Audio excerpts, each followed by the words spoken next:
Okay, so it's a great pleasure today to have Fedor Simkovic, who accepted to give this talk. Thank you, Fedor. Thanks for having me. Let me say a few words about Fedor. Fedor is a postdoc here at the Collège de France and at CPHT École Polytechnique. And he has really been one of the leaders driving the field of diagrammatic Monte Carlo methods for fermionic systems, and in particular the Hubbard model, with a very nice recent work pushing the method in different directions. So I think in his talk he's going to give us an overview of what this method is about, and also physical applications to the Hubbard model. Fedor did his undergraduate studies in Germany at the University of Tübingen, which is not only known for physics but also for theology, although he did follow a physics course. I did no theology courses, to my knowledge. He's a very multicultural and multilingual individual. Also in physics, he has touched upon other topics than condensed matter physics, having done some experiments on neutrino physics at some points in his career. Then he moved, after his undergrad at Tübingen, he moved to King's College London, where he did a PhD with Evgeny Kozik and started working on diagrammatic Monte Carlo with a very nice series of papers. And he's now in Paris. So thank you very much, Fedor, for giving this lecture, and the floor is yours. Well, first of all, thanks a lot for having me. It's nice to actually, well, first of all, to give a talk here, but to give a talk in person to actual real people, even though I feel like I'm a bit rusty and talking to my computer, giving presentations has become the new norm, but I'll give my best. Okay, so as Antoine said, my talk will be on the fermionic Hubbard model, and from a perspective of diagrammatic Monte Carlo, which is a method which has been recently, I would say, blossoming, and there's a lot of nice new results that have been obtained. And first, I would like to, thank my collaborators, amongst which you can find in the center Antoine Georges, and also Michel Ferrero, in whose group I am a postdoc here in Paris, and also PhD in his group, Renaud Garriot. Also, I would like to acknowledge my former supervisor, Evgeny Kozik, and his group in London, and we've been very closely collaborating on diagrammatic Monte Carlo sort of topics with Riccardo Rossi, who is currently at EPFL in Lausanne, and there's many others. Okay, so of course this talk, as the title says, will be concentrated on the fermionic Hubbard model, which luckily you have been seeing lectures on from Antoine for the last couple of weeks. And just a quick reminder, we have a hopping term here, which is T. We have an on-site interaction term when you have two fermions of spin up and down on the same side, which is U.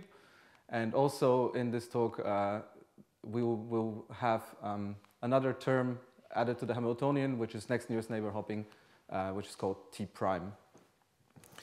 Okay, which is normally the sort of first additional term that one adds to the Hubbard Hamiltonian to make it a bit more complex. And also a bit more related to couplets, where in couplets there is this term is non-zero. Okay, so you might ask, okay, where do we stand on the Fermi-Hubbard model? We can solve it analytically, only in 0 dimensions though. In 1 dimensions there is semi-analytic techniques such as beta ansatz, and you've been hearing a whole seminar from Thierry Jemarki last week about 1D systems with Hubbard interaction. And as I've also learned, things are not even simple in that particular case, and there is a lot of interesting things going on, especially when you're trying to look at finite temperature and correlation functions. Then, well, as Antoine is sitting here, it would be wrong to not mention that dynamic mean field theory actually becomes exact in the limit of infinite dimensions. And then in between, we have 2 and 3 dimensions, and there things start getting a bit dicey. mainly we have a variety of ground state methods which work at temperature 0.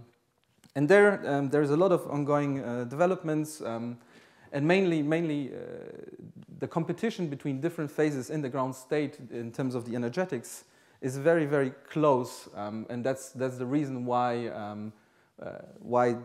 the sort of phase diagram, even in the ground state, hasn't been fully established yet.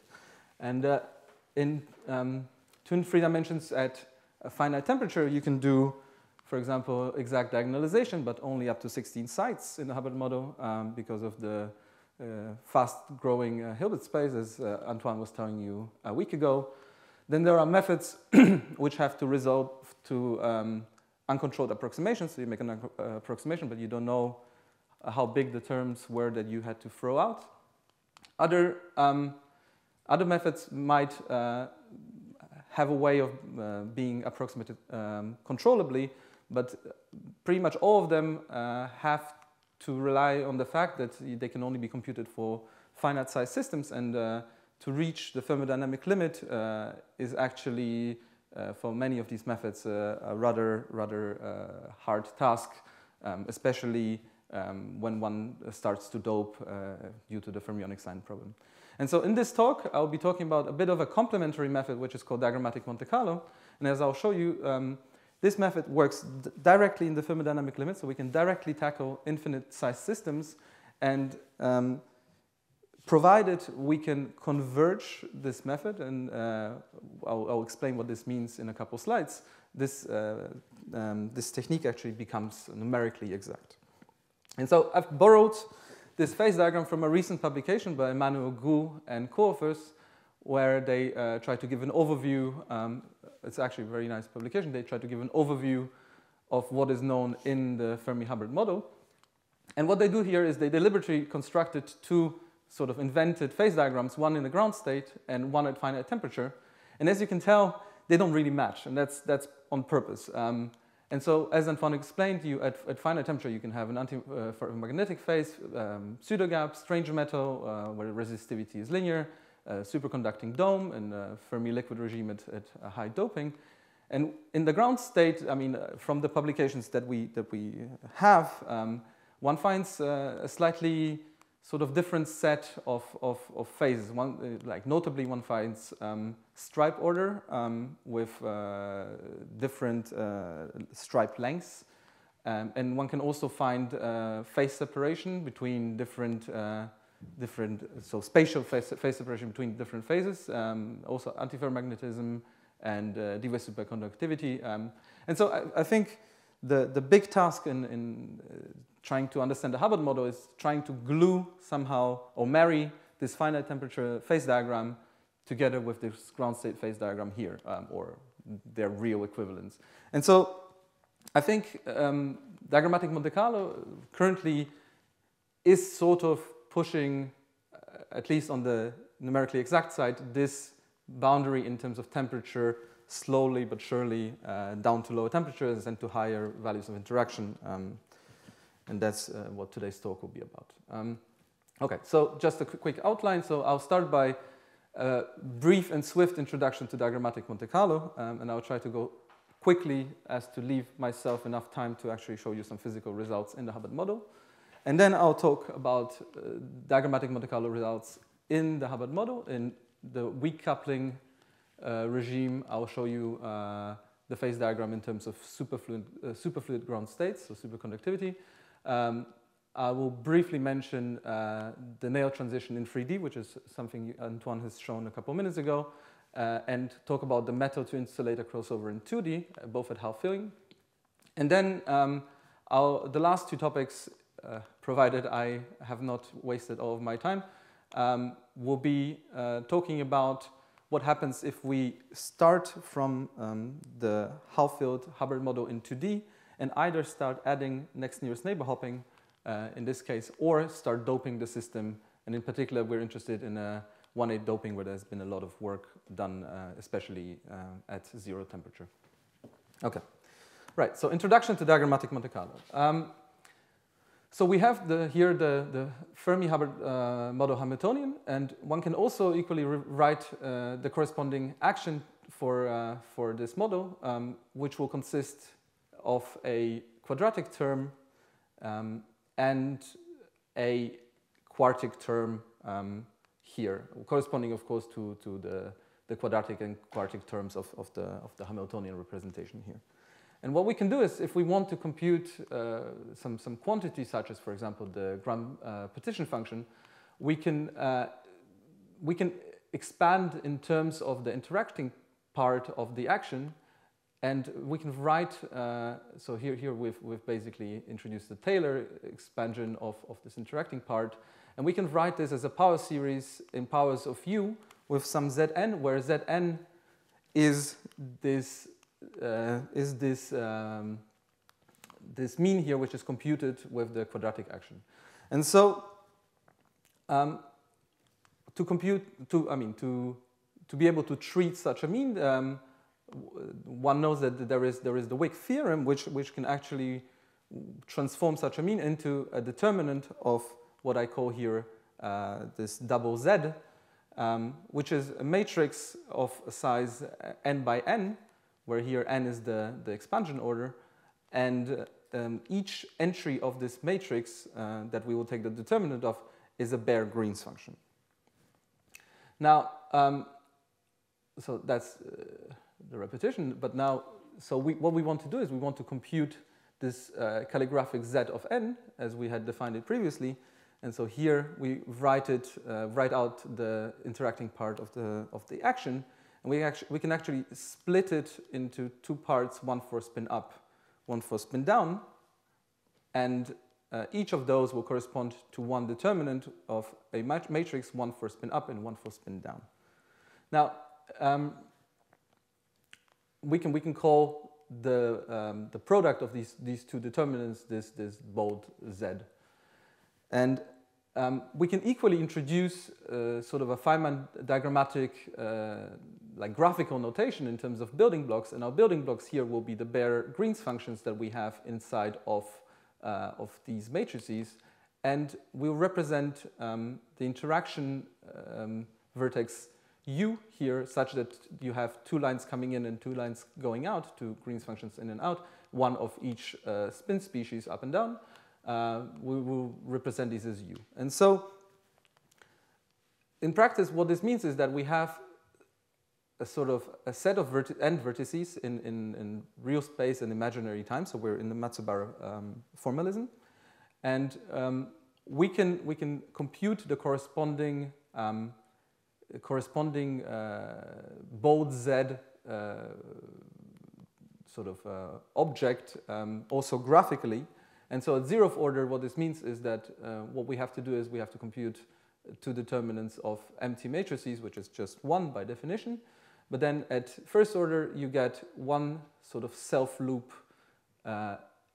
for the up Green's function, so that's a 1-by-1 matrix, and the same for a down spin matrix. And when you multiply these, you actually get the first order contribution to the partition function in terms of Feynman diagrams. And you can go on, you can do this sort of with two vertices at second order, and for two vertices you have now 2-by-2 matrices which you have to multiply, and as you can see here, you generate again all of the correct Feynman diagrams that correspond to the partition function. And of course you can go on to higher orders. Now if we want to compute something which sort of like an observable correlator of interest, like for example the Green's function, we could write it in terms of the ratio of these two integrals. On the bottom you see this is the integral for z as we had defined it earlier, and on the top you will have two additional Grassmann terms here, and we'll call this integral on the top, we'll call it a of spin up, and we can define again a of spin up in terms of a power series the same way we've done it for the partition function, and we can expand it using the Wick's theorem as before, then take it apart into two pieces, one for spin up and one for spin down. And now we see that here one of the two has two extra terms, which means that we will have two matrices one being double Z and one being double A. And the double A will have one extra row and column, which corresponds to these external Grassmann numbers. And graphically, again, we can think of this as Feynman diagrams. You can do at first order is actually just the bare Green's function. This object A at zeroth order. At first order, you have to multiply a 2 by 2 matrix by a 1 by 1, which you see generates here these two terms. And you can also go second order, and then you get you multiply a 3 by 3 matrix by a 2 by 2, and once you do the graphical math, you end up with these 12 terms.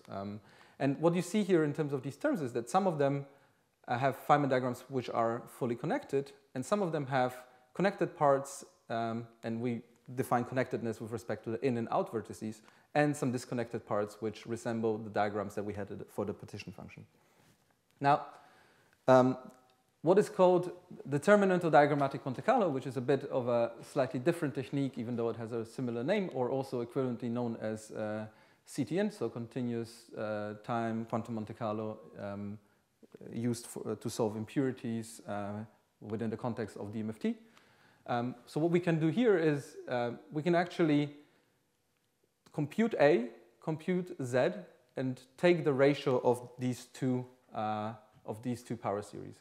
And both A and Z are entire functions, so we can actually so they're gonna converge if we can compute enough orders of the expansion, which normally we can.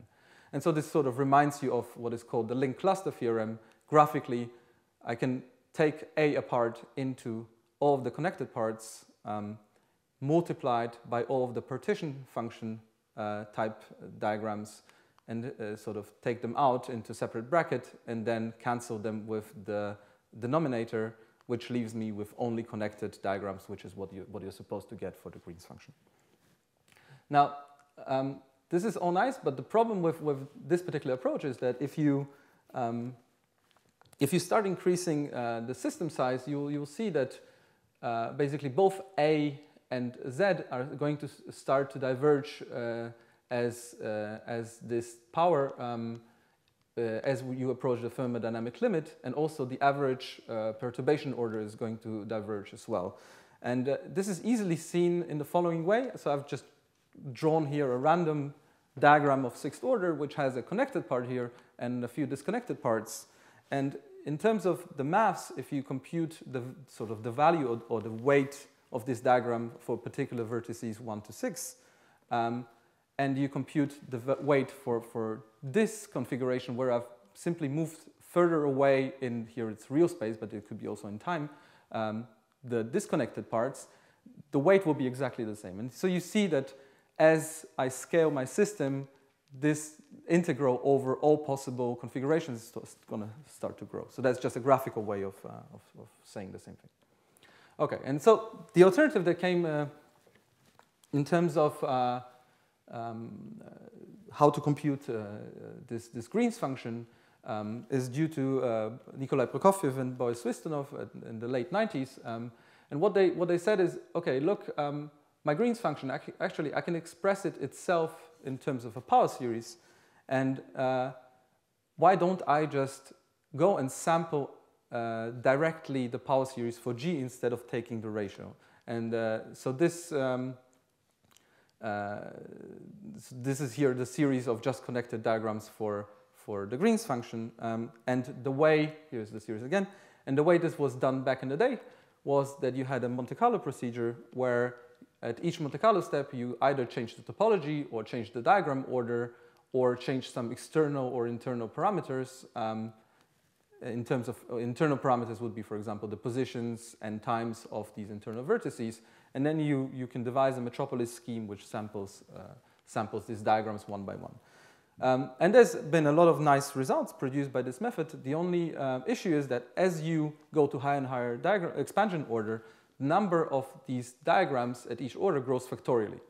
And so all of a sudden, say at a high order, you're left with a factorial number of diagrams which all can come with different signs, which end up canceling to a value which can be a lot smaller than each individual diagram.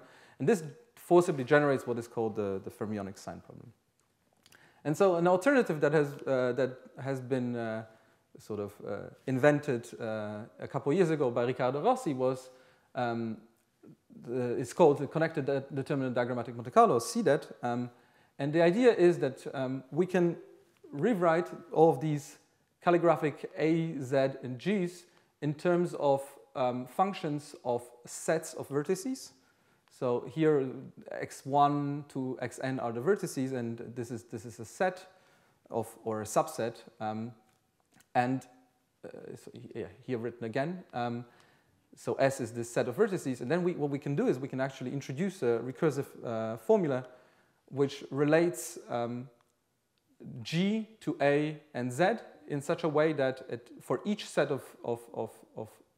so for each G of a particular set, I can start from the same A of that set, and from it remove the sum of all connected and disconnected parts, connected being G and disconnected Z.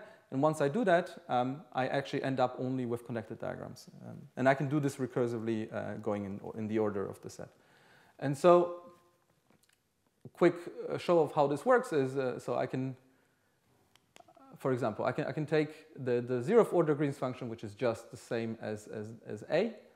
So just a bare propagator. At the 1st order, I can take A, which is these two diagrams, and then I can subtract from it the 1st order Green's function here multiplied by the 0th order Green's function multiplied by the 1st order partition function, which is this diagram, and you see this exactly cancels out the one disconnected diagram that I had generated in A, and I end up with having only a connected diagram. And of course, you can also do this for higher order Green's functions. Okay, and then the Monte Carlo procedure is then what one has to do is one has to compute all determinants corresponding to all sets or subsets of n vertices, and then one has to recursively subtract all the disconnected diagrams from the sums, which is done by the formula as I've explained here. And then what is the Monte Carlo actually samples directly with the weight of G of x, so of the Green's function, which only contains connected diagrams. And one can show that actually both of these steps can be performed with an exponential number of computational steps. I'm not going to go into detail, but basically, so we're summing now a factorial number of diagrams in exponential time, which is giving us an advantage. And the advantage is such that whilst for conventional diagrammatic Monte Carlo in the Prokofiev-Swistinov sort of way, we're able to get 6 to 7 expansion orders. Here, for CDET, it's more like 10 to 12. Okay, and so once you have your series computed by Monte Carlo, of course you need to evaluate the series, and the evaluation of the series depends on what value of u, of course, you're trying to evaluate it. And you can look at a function in terms of, for example, here it's the imaginary part of the self-energy for the Hubbard atom. And you can also compute it you can compute it analytically, and you can compute it also for complex values of u, which means that you can actually draw the complex plane of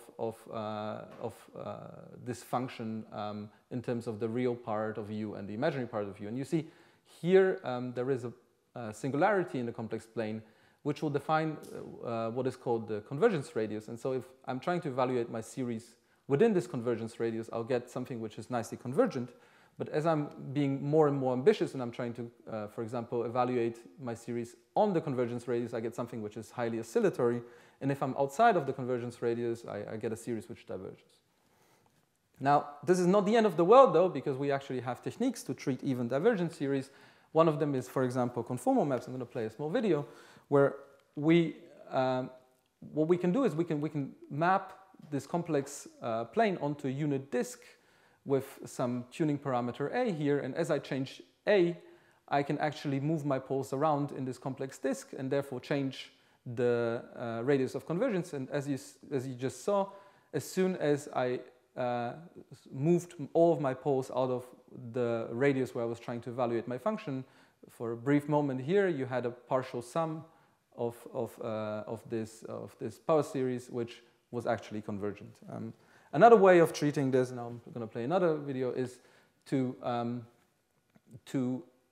sort of approximate this power series in terms of the ratio of two other power series. This is called Padé approximants. And as I increase the number of, the order of these two series, which is N, P, and Q, given here, you saw that even though the complex plane might not really resemble the original one, but the approximate Padé result is actually starting to converge towards the right result here, which also works. Okay. And if you wonder what the complex plane looks like for more, when you add more sides to your Hubbard atom, so here's Hubbard chains, you see that you get sort of these strings of singularities in the complex plane, which multiply as you add further sides.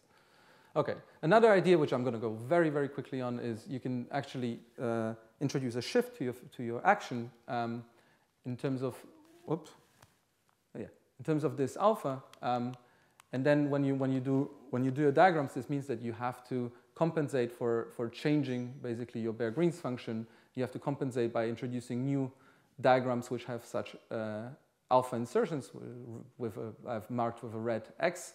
And then your Green's function becomes a bit more complicated, but what you can see is that actually one can tune this alpha such that for each diagram which has a self-loop Hartree insertion, you can also have an alpha insertion, and the two can cancel each other out perfectly. So this is a way of removing all sorts of tadpole insertions. But you can also, for example, go back to your Hubbard atom and look at what happens in the complex plane if I just, for example, start tuning this alpha parameter. And as you can see, I'm starting to change alpha, and my poles, again, are moving, and some of them are moving out of my radius where I'm trying to evaluate. And as soon as the last pole exits, you see my series has become nicely convergent. And if I keep pushing my luck, at some point, some other poles might come back to haunt me. Okay. Yeah, well, that's a long video. Okay, and something which is very recent is that what we've actually figured out how to do efficiently within the CDAT sort of formalism is to, instead of computing power series just in terms of these AK coefficients and powers of u, we can actually compute double series in terms of u and alpha. And what this allows us to do is that we can actually decide what we want alpha to be a posteriori. So we first compute coefficients, and after we have our series, we say, okay, why don't we set alpha to this or that? In particular, what we can do is we can actually set alpha such that our density for this series will not change. So what we're getting is a series which is at fixed density, and for each u, we're getting the right physical answer if we can converge. And you see the series can have a lot nicer convergence properties in terms of the, say, partial sum. So for example, this is the same series for fixed chemical potential, which is if alpha is 0, and this is for fixed density, where you see it's a lot nicer convergent. And also we can go back to our Hubbard chains, which is why I introduced them, and think of the poles in the complex plane. And for example, this is again the same idea of the complex plane at fixed chemical potential, where you see a lot of poles appearing close to the real axis and making a radius of convergence smaller, whilst at fixed density you're getting something which is a lot better behaved. Okay, that was a very quick introduction to diagrammatic Monte Carlo. Feel free to... Do you have any questions right now? I think this would be a good moment to... Okay. In that case, yes? Mm-hmm. You could extend to other fixed something, right? Yes. In principle. Yes, we could. Observable. Yes, we have a function alpha of u, and we have full freedom of deciding what it wants to be. And if we find some equi-line of some observable, of course we can do that.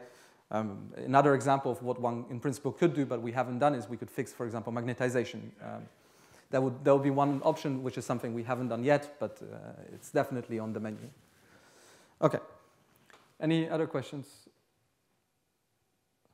Okay, great. In that case, so I'm going to go on to show you some results for the Fermi-Hubbard model. And I have put here 4 parameters: the temperature, this interaction value u, the density, and the nearest neighbor hopping, which, well, these 3 are expressed in units of hopping t, which will not appear in terms of parameters, which is always set to 1.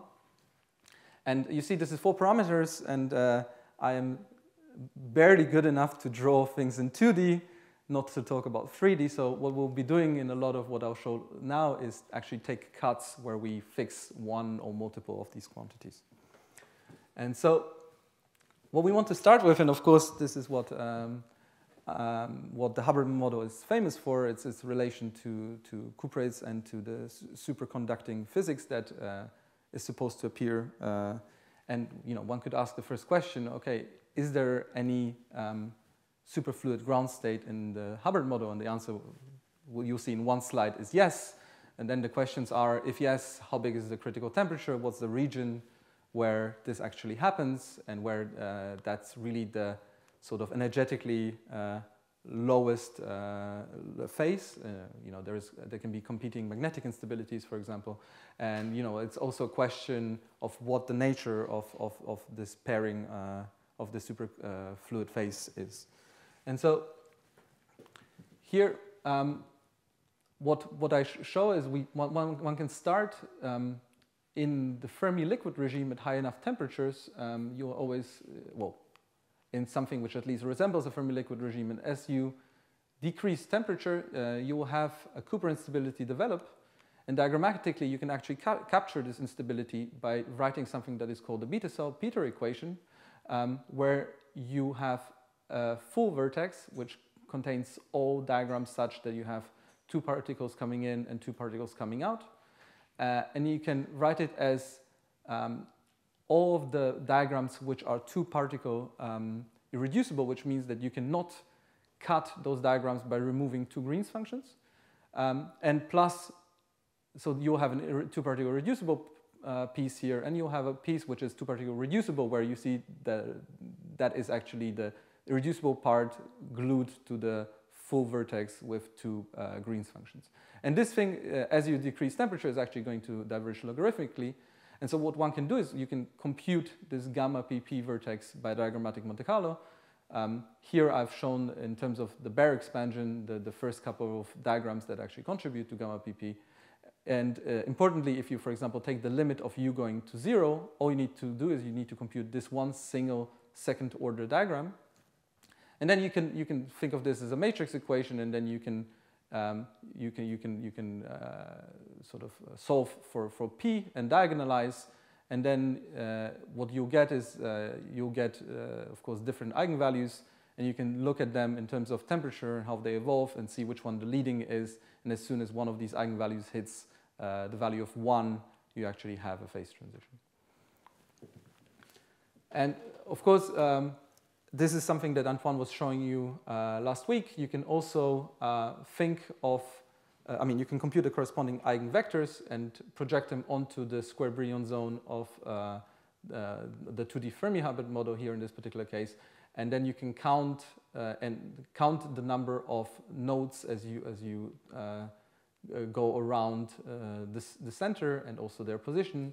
Depending on that, you will have different superfluid phases corresponding to different parts of the D4 point symmetry group, so different irreducible representations here. And so this is S wave, dxy, dx squared minus y squared, which is probably the most famous one, but you can also have here P wave, and you can have higher order harmonics for each one of them. And of course, you might wonder, why am I showing you these psychedelic phases here? Well, it turns out if you go to the weak coupling limit, many of them actually do occur.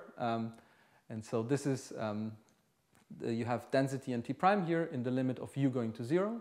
So really just you compute the second order diagram, and you get a huge chunk here in the middle, which is this cyan blue, which is dx squared minus y squared, which is what you would expect if you're trying to relate the Hubbard model to cuprates. But you also find a lot of other stuff. Notably, you find dxy. So dxy you've got here. So it still has the same number of nodes, but it's turned around, by 45 degrees. And you can also find P6 wave, so this has not 4, but where is it? But 6 nodes, and so on and so on. And as you see, as you go to further doping and as you increase T prime, you're slowly but surely ending up in a zoo of different superfluid phases. Yeah? Just a couple of questions on this. Mm-hmm. So when you say second order in U, what you mean is you calculate the irreducible vertex to second order. Yes. Right? Yes. But the F is of course still. Yes, absolutely. Yeah. Yeah. So your gamma pp is just one diagram. That's the. But F is a yes. chain. Okay. And here we see that around half filling, one is completely dominated by x squared minus y squared. Right? Yes, absolutely. In line with what we would guess perhaps for the small d. Absolutely. Yeah, and you see that this holds true as you add T prime, because for example for cuprates, well, depending on which compound and depending on which numerical calculation has extracted T prime, but sort of the consensus is that T prime is somewhere between 0.2 and 0.4. I mean, this is actually minus 0.2, 0.4. So again, in the region where you would want to relate the Hubbard model to cuprates, you would actually find dx squared minus y squared. But of course, this is u going to 0, which is not exactly the cuprates sort of u, which would be more like between 6 and 12. Okay. But so what is nice is that actually now what we can do is we can take slices in terms of T prime. So here it is. So this is T prime 0, 0.1, 0.2, and 0.3. And one can do slices in terms of changing density, but now actually going to higher u. So this is a real diagrammatic Monte Carlo calculation done with a Bode G series, which I will not have time to explain.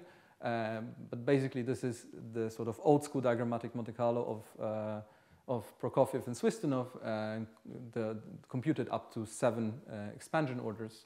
And what one sees is that actually this dx squared minus y squared phase, as you see here, still stays stable even if you start adding u to the mix and increasing it, and around it it becomes, let's say, the whole zoo is mostly gone, and what you have is at smaller T primes, this transitions into a dxy phase, and if you go to higher T prime in the whole doped region, you actually still have a stable P6 phase, so 6 nodes. Okay. Yes. Interesting. Keep going. Yeah. So two questions again here. First, what is this dark shaded triangular cone? Dark shaded triangular cone. I don't know. I mean, there's this. Yes. Actually, very good. I was going to answer this question in the next slide, but but I should have started here, which is perfect. So thanks for reminding me. Yes. What is the dark shaded triangular cone? Everywhere around this dark shaded triangular cone, our diagrammatic calculations are actually fully converged. So we get a result, it's converged, we can claim an error bar, and that's it. Inside of this cone, the convergence of our series is a lot worse, and given only 7 orders, we can actually, especially as we're approaching sort of half filling, or here, this is half filling, and these dashed red lines are what is called Van Hove densities, where you have a density of states which diverges, and you have some partial nesting at a couple of points. And as you approach these lines, actually your convergence becomes a lot worse. And the reason why your convergence becomes a lot worse is because the object we're computing is gamma in the particle-particle channel. But now imagine there is a competing instability forming in the magnetic particle Hall channel. That's actually going to ruin the convergence of our series. And this is the next slide, and this is what we actually observe. So these are some cuts which start at lower doping and start approaching what is here at T prime 0.3, the Van Hove line. And you see that as I'm approaching this line, first of all, my leading eigenvalue starts to become larger and larger, which sort of hints the breakdown of this BCS theory that I've started from. And also, you see, if you look at the series as 1 over the order, as I get closer and closer to half filling, or also to this Van Hove line, already here at density 0.72, it's really borderline, and we can maybe claim something with a huge error bar. but for example, 20% doping, so density 0.8, it's completely lost, and we cannot do anything with this series. And so I wanted to start from superconductivity, but now you see, okay, as we approach half-filling, there is actually also a magnetic sort of competing order forming, and the next thing I want to tackle is actually the magnetic order, and the best place to start is half-filling, because there it's sort of, well, for a lot of methods it's easier to access because there is particle-hole symmetry, so your fermionic sign problem either disappears or becomes manageable for a lot of numerical techniques. And also I wanted to start in 3D because in 3D what you actually have is a finite temperature phase transition, as Antoine has shown an hour ago, from a normal state to an antiferromagnetic insulator. And actually this has been mapped out by a lot of different numerical techniques. And so you see here there is this paramagnetic regime, and okay, there are some discrepancies in terms of the numbers, but here you can clearly see that everyone finds a sort of antiferromagnetic dome. And this is something that we're currently also thinking about. Here are some results from a group, from my former group in London that are in preparation, so this is unpublished, where one can start from the normal phase and actually knowing that the 3D Hubbard model is of the 3D Heisenberg universality class, means we also know the critical exponents, and we can then fit the asymptotics of a series to actually compute sort of the critical temperature or critical U in this particular case. We can also do something else. We can devise diagrammatic expansions directly inside of the superfluid, my bad, directly inside of the magnetic phase, so in this antiferromagnetic phase here, and then we can compute, for example, compute the diagrammatic expansion in order to get the power series for the magnetization, as is shown here, and we can actually, so this is a result where we start, we expand around a magnetic state, and we start at a finite magnetization, but we end up actually at zero magnetization. And so we're able to really capture where our system goes from magnetized to non-magnetized, and then we can actually even fit, find a fit to extract a critical exponent here, in this particular case, beta, from our diagrammatic Monte Carlo numerical calculations, which is, again, it's in agreement with the Heisenberg universality class. So that was 3D, very briefly. But in 2D, the situation becomes a bit different. And in particular, here, this is a sort of not real but tentative phase diagram from a recent publication, where the different the different regimes of the 2D half-filled Hubbard model are mapped out. And the first thing to notice is that actually, due to the Mermin-Wagner theorem, long-range or magnetic order is forbidden at any finite temperature, and therefore you only get an antiferromagnet in the ground state at T equals 0. And one can also start from high temperature. Here, there is a region where thermal fluctuations destroy the coherence of the quasi-particles, and then one can slowly reduce temperature, and we actually get, the longevity of those quasi-particles increases, and we have something which could call a metallic regime. And then as we decrease temperature further, what happens is that there is no magnetic order or transition, but nevertheless you get antiferromagnetic correlations which start to grow exponentially. And you first go through a regime of what would be called a pseudogap, where you have a momentum selective behavior at the node and the antinode, as Antoine has defined before. So here, this is the Fermi surface, which is nested at half-filling. So that's the Fermi surface. That's the node and the antinode, just for to remind you what it was. And so, as you decrease, your antiferromagnetic fluctuations start to grow. Your coherence of the quasi-particles decreases again, and you end up in having something like an insulator. And actually, all of these regimes can be what turns out can be mapped out pretty well by looking at the imaginary part of the self-energy at these 2 points, the node and the antinode. And depending on the slope of the two, as from the first two Matsubara frequencies, I mean, if it's upward slope or downward slope, you can actually see in which, well, it's a proxy for in which regime you are, and this is how it changes as you decrease temperature. And so with diagrammatic Monte Carlo, we've actually mapped out this whole phase diagram, I mean, for the first time in a controlled manner.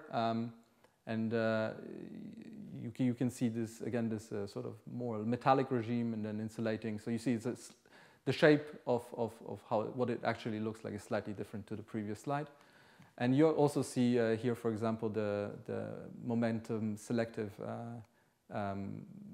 sort of self-energy behavior, where this is delta sigma, meaning the difference between the first the zeroth and the first Matsubara frequencies. And you see it first changes slope at the antinode, and then slowly grows to change slope everywhere along the Fermi surface. And you can actually also map out these crossovers from different quantities. I don't think I have very much time to go into it, but you can look at the spin and charge correlation functions. You can also look at the kinetic and potential energies. And here, this is another work where we've actually tried to map out all of these crossovers in terms of these quantities. Okay. And finally, it should also be said that even though you could say it's weak coupling and half-filling, so it should be easy for most numerical techniques because they don't suffer from the fermionic sign problem, or at least not very badly. What we've done in a work which was spearheaded by Antoine himself and Thomas Schäfer, who is a former postdoc from our group, we've taken, I think, 15, 17, I don't even remember. It's a very big number, I think 15 different numerical methods. And we tried to see how well they can actually capture all of these different regimes at half-filling in the fermionic Hubbard model in 2D. And so here's, for example, the diagrammatic Monte Carlo result, which was taken as a benchmark alongside DQMC. And you see there is a very good agreement between the two. And then there's been a lot of other methods, which I think Antoine is maybe going to touch upon in a week or two. And you see that actually, even though this is half-filling, a lot of the methods are were not able to actually reliably capture all of these regimes. Okay. So now we go into sort of unknown territories. What I'm going to show from here are unpublished results. So if anything changes or anything is wrong, I want on record to have said that it's all preliminary, so you cannot grill me over it. And so what we're going to do is first we're going to start from half-filling, and we're going to keep at half-filling, but we're going to start tuning T prime, so the nearest neighbor hopping. And the question is, I mean, what we're doing now is we're losing particle-hole symmetry and Fermi surface nesting that we had at half-filling without T prime. And the question is, do these strong magnetic correlations survive, and how is the Fermi surface affected? And so first we can answer, the first question about magnetic correlations. Here, this is, for example, T prime 0.1. But the story is sort of like this everywhere. As I increase my U, you see that my spin susceptibility or spin correlator starts growing around pi, same as it would at half-filling. And you can set a threshold, say like 10, and see at what U you actually reach this critical spin correlation function, and as you move away from half-filling, the U increases slightly, but not significantly, and still you see even for T prime 0.3, these magnetic correlations actually do become strong and grow quickly. Now, here's a little video that I'll show you of what happens to sort of the one-particle properties, and in particular the self-energy. So I'm showing here the real and imaginary part of the self-energy. Here, this will be the criterion that I had of delta sigma, so the difference between the first two frequencies of the imaginary part of the self-energy. And here you also have the spectral function, the quasi-particle density, and quasi-particle velocity. And so now I'm going to play a video where this is the beauty of having a series which we can actually evaluate at all different values of u. And you see as I'm increasing u, slowly the situation is changing.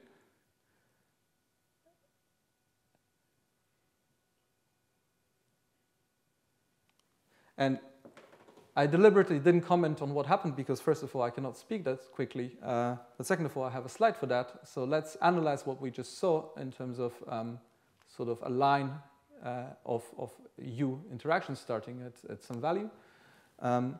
So between u27 and 32, what actually happens is you have antiferromagnetic correlations which develop and become big.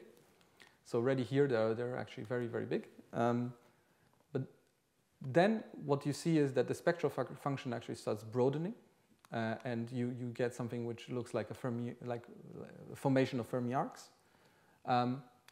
If you go to even higher values of u, you see that your Fermi surface starts deforming. So we go from something which was on. So this is what I should have said and didn't say from the start. This is the upper quarter of the Brillouin zone, of course, for all quantities. So you need to think the whole thing would be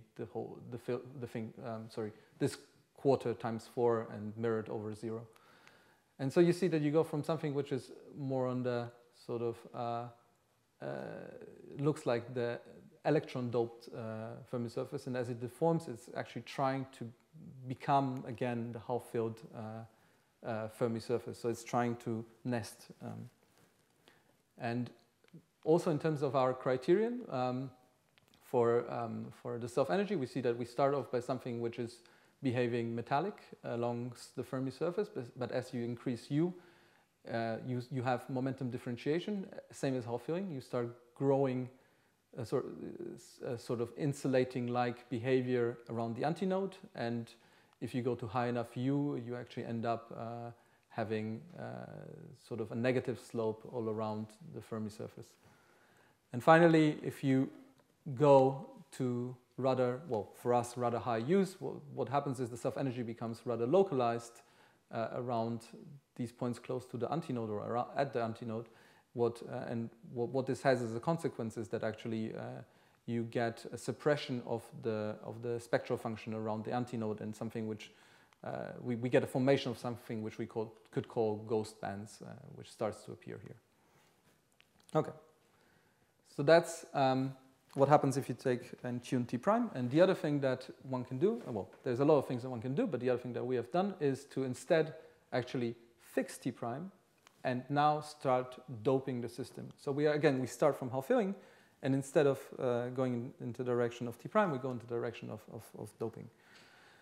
And so here again, we can ask some questions. Specifically, there's been a lot of work done at 1.8 doping, so density 0.875 is shown here. And this is, for example, a result by a method called DQMC, which could reach U equals 6 at relatively high temperatures of 0.22. And they can only, because of the nature of the method, they can only operate on sort of finite strips in terms of the system size. And what you see here is actually the staggered spin susceptibility, staggered in the sense that every other side actually has takes a negative prefactor. So if everything was positive and everything was blue, that would mean that you would have an antiferromagnet. And so what you see here is that you actually start having this sort of vertical stripe-like pattern which forms, and it forms independent on which T prime you actually take. Well, the only thing that changes is sort of the period. And so you get something which is antiferromagnetic for this piece, and then you get a domain wall, and then you sort of turn around and you have again something which is antiferromagnetic but with opposite prefactor. And this is here what I'm showing is actually a recent publication from Sandro Sorella, who is using variational quantum Monte Carlo in the ground state, and he has analyzed u equals 8, which has been largely scrutinized by all sorts of methods for t equals 0. And what he finds at 1,8 doping is actually, he finds this vertical stripe order in this particular case, which has a length of 8 sides. So this is the 8 here, and you see here if you count the number of sides in the case of the finite temperature result, it sort of it matches relatively well. And so if you actually so this is in real space, but if you Fourier transform this to momentum space, this would actually mean that you would have a peak at a momentum which would be q pi, where q is some number between 0 and pi, in order to generate these vertical stripe patterns. And so here are some diagrammatic Monte Carlo results where we've looked at the spin correlation function as a function of u. This is for different densities, and you see one thing that is already interesting is that as we dope the system, our magnetic correlations decrease, but they seem to always have a peak around u equals between 4 and 5. And this peak stays relatively stable no matter what, well, up to 30% doping. Well, maybe not here, but like for a very long time, you get a peak that is very stable. And if we look at 1,8 doping and actually change the temperature, we see that as we are lowering the temperature, of course, the peak increases, but its position doesn't move very much. And for all of the temperatures that we can actually reach, if you try to compute the corresponding correlation length, it's actually of the size of 1, so it's relatively small at 1,8 doping. So this is a regime where you have some correlations. They are maximum at around u equals 5, but they're not very strong or very long-ranged. And what we can also see is we can look at what I was saying before is the Fourier transform of this spin susceptibility that we're looking at a couple slides ago. And from here you can actually tell where this at what sort of vector we find a peak. And at high temperatures we see that this vector is pi pi in say all cases, even if I go to larger u. But as I decrease my temperature, I start going from something which is peaked around pi pi to something being peaked at a vector q pi in this particular case. And this q actually starts going away from pi. And if I go to even lower temperature, I actually see that I have a transition from something peaked around q pi to something peaked around qq. And QQ would correspond to actually diagonal stripes in real space. How am I on time? Couple minutes, right? How much time do you need? 5 to 10. Oh, you're fine. Okay. 5. 5. A couple slides. I think it's two free slides. And so what we can do is now we can Fourier transform this back and actually look at what. Well, it's not very visible here due to the white being so shiny. But if you transform this back to real space and you look at the staggered, so this is the non-staggered spin susceptibility, and this is the staggered one, you see that actually you're not, at least at these temperatures, we're not really able for bigger system sizes to reproduce the vertical stripes that one finds if you only take a very small system like 16 by 4. But you do see some domains forming in terms of you have a red here, and if with a bit of imagination you could see blue pieces which are a lot weaker around the red. And finally, one can also look again at the self-energy, and what happens for the self-energy here is quite different with respect to what we had when we started tuning T prime. So here we start from something which is, has some momentum differentiation with the self-energy being larger on the antinode. And then as I increase my U, what I see is that I get a very sharp line forming where this line starts being dominant in terms of the values of the self-energy. You see that the picture is becoming darker. That's only because actually everything is concentrated along this line as you increase U. So one can also look at, at the difference between the two lowest frequencies, and you see that this proxy that we had for insulating behavior actually only, it only happens, the insulating behavior only happens along this line of poles. And so the nature and origin of these lines is something that we're currently still thinking of. And the other thing that you can see is that actually your quasi-particle density goes from instead of going from being more like electron-like to hole-like, here it goes from hole-like to electron-like, and in between it passes sort of a phase where it tries to again mimic the nested Fermi surface of the half-filled Hubbard model in 2D around here. And you see finally that if you look at the spectral function, again it broadens and it goes from this hole-like shape to more something that is quite broad and quite decoherent but electron-like. Okay, and with that I conclude.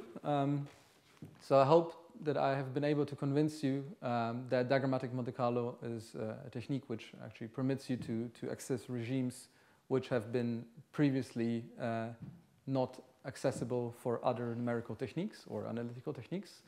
And most importantly, whenever we get conversion series and we can compute results, these results are controllable, and we can give them with numerical error bars, which don't have any systematics on top of that. So we have not done any approximation.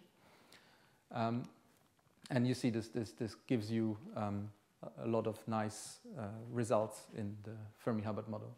And so the obvious next thing, which is what we're doing right now, is to actually combine doping with next nearest neighbor hopping, which will probably yield even more exotic behavior, especially in the self-energy, where we might start seeing some pockets in terms of the Fermi surface.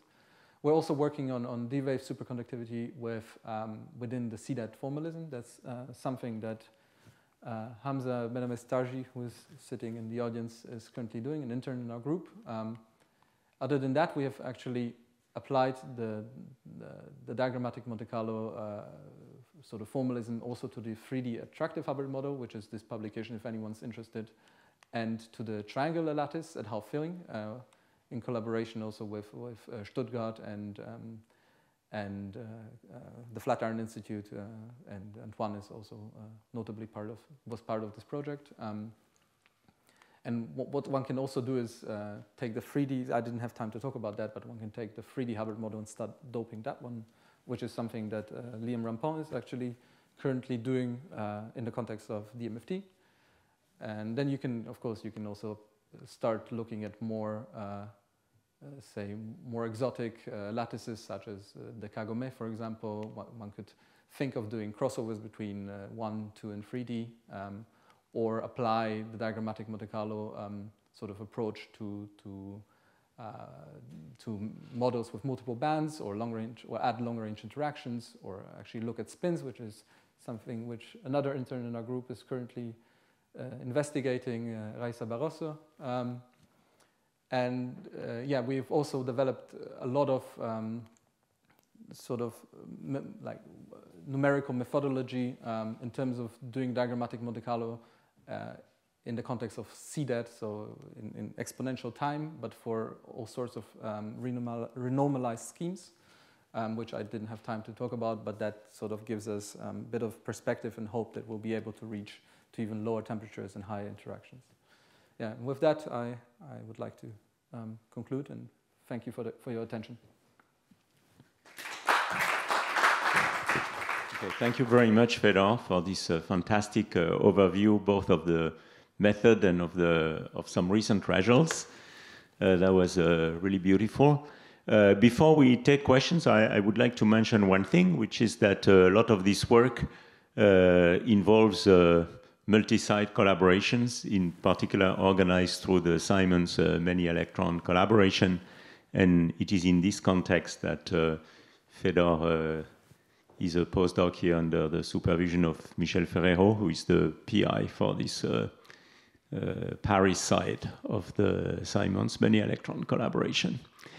Many of the names here on these slides are involved at one level or another in this multi-site collaboration. So we can now take questions. Any question from the audience? Well, maybe I'll start, but I'm sure, I hope there will be more.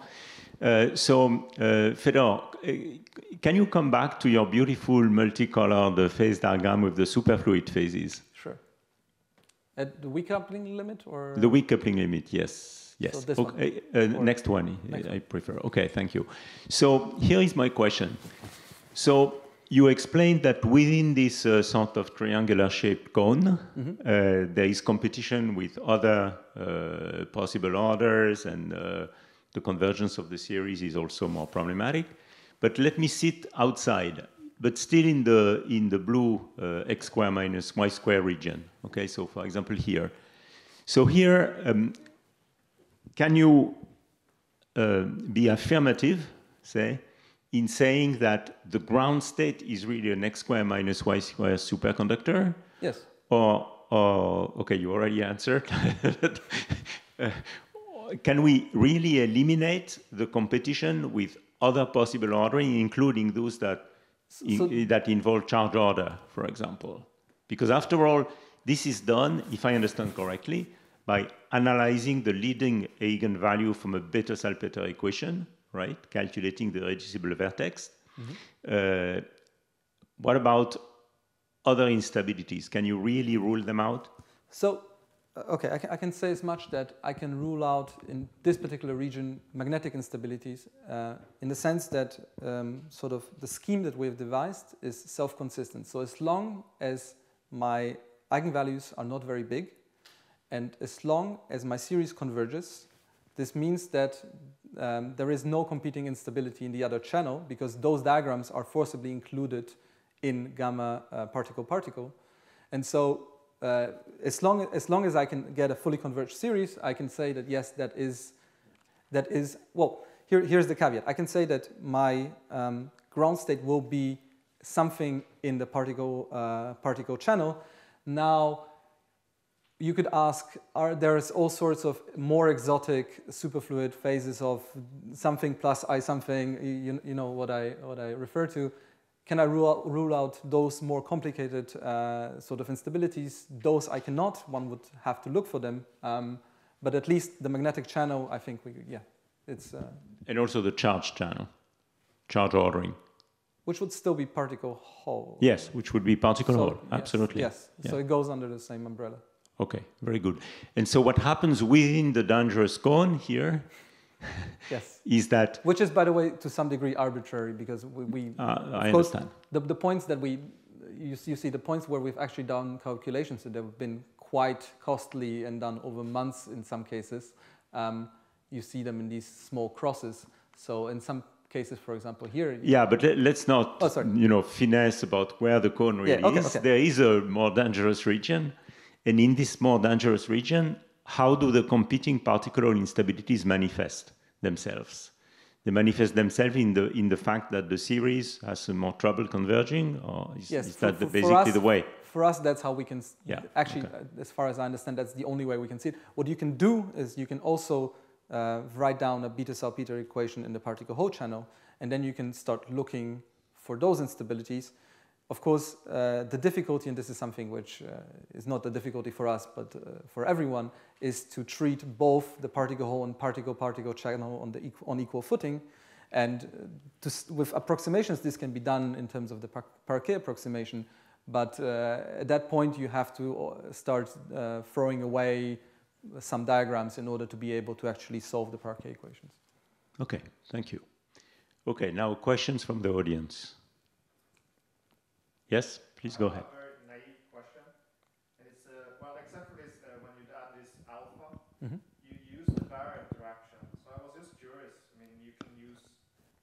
had in mind, for example, screen interaction. Why So don't you mention like these kind of things? Do they not exist? they do exist. We use also, that was actually part of my conclusions. We use also all sorts of renormalized schemes and series, which, I mean, you can also, for example, you can expand what I was showing inside. When you expand inside the magnetic phase, you actually don't start from, say, the paramagnetic bare interaction. So you have to, I mean, in general, yes, there are different ways, there are different series, and we do a lot of that. I didn't want to talk about it because the talk was, I suppose, long and complicated enough as it is. But as a matter of fact, yes, there are ways of doing things. For example, to elaborate a bit on this question, if you were specifically interested in the low density limit and in the presence of ferromagnetism at large U or absence of ferromagnetism at large U, you would have to address the interaction with T matrix kind of things. Exactly. Right? So, for example, study that regime. You can do something which would be starting around the RPA. So you can decide to start around sort of having resummed all of your particle hole bubbles and put them into your interaction, and then design a Feynman diagrammatic series around that. And that's something we have also done. And it works in some cases better, in some cases worse. Okay, other questions? Okay, good. Here, go ahead. How much time does it take to map out the phase diagram in this situation, like computationally expensive? Okay, that's a good question. in particular with respect to this slide. So it wasn't a big cluster. Let's say, I think the cluster I was running this on is of the order of 1,000 CPUs, which is not a huge cluster, but still reasonable. And I've been computing these things at least for a year, probably more. So it is quite computationally expensive. I mean, this one in particular, doing this scheme, because you also have to vary temperature. I mean, this is done with a bold series, by the way. So here I've actually boldified my Green's function, which is not bare but bold, and I also, so it's my series is in terms of a bold Green's function and a bold two-particle Green's function sort of object, which is elongated. And yeah, so this particular one is very costly. Other things, for example, the absolutely latest results that I've been showing at the end, where I do these fixed density sort of bare calculations. There you saw we got all different U's at a particular temperature and particular doping.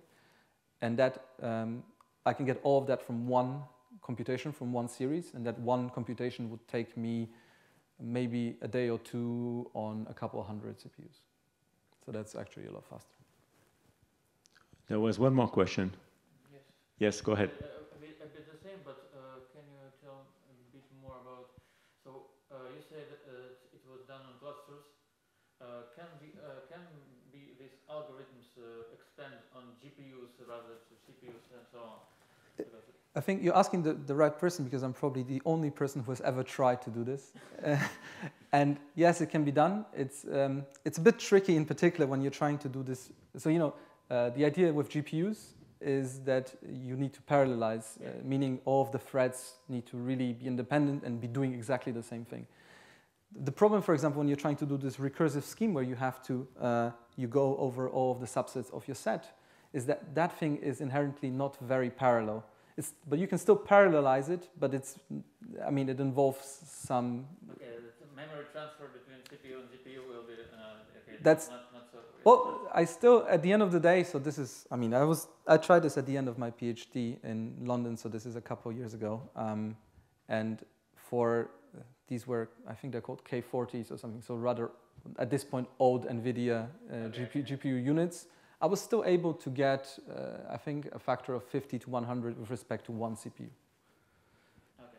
But the problem currently is, I think at some point it will be necessary and important to actually think more about how to do all of these things on GPUs. But right now, let's say the availability of CPUs that we have on all sorts of clusters in all sorts of departments really outweighs the availability and number of GPUs. So I think once this balance changes, people will be thinking about it a lot more, and some people are thinking about it already. But currently, everything we run is on CPUs. More questions? Okay, let's give another round of applause to Fedor. Thank you very much. Thanks for having me.